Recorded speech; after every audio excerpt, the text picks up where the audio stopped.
मराठवाड्यामध्ये कृत्रिम पाऊस पाडण्याची प्रक्रिया पूर्ण झाली आहे। बीड, लातूर, उस्मानाबाद जिल्ह्यातल्या 150 किलोमीटर परिसरात विमानातून ढगांवर रसायन फवारणी करण्यात आलेली आहे। रात्रभरात पावसाची प्रतीक्षा आता करायला लागणार आहे। त्यामुळे हा प्रयोग यशस्वी होतो की नाही याकडे दुष्काळाने होरपळलेल्या महाराष्ट्राचं विशेषतः मराठवाड्याचं लक्ष लागलंय। माझे सहकारी विशाल किरोळे आपल्याबरोबर आहेत। विशाल, रात्रीची वाट पाहायची, आता काय नेमकं सांगितलंय प्रशासनानं, कसा या सगळ्याचा परिणाम दिसेल?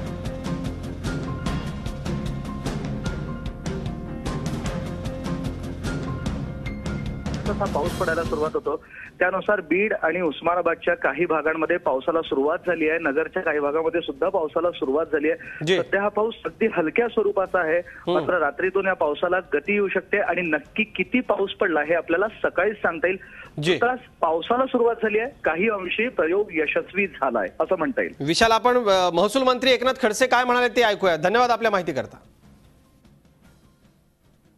200 तास विमान उड्डाण करून क्लाउड सीडिंग करावं अशा स्वरूपाचा करार आपण त्या कंपनीशी केलाय।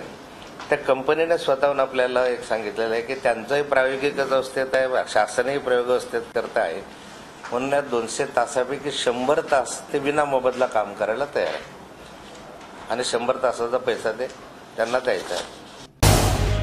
झी 24 तास रहा एक पाऊल पुढे।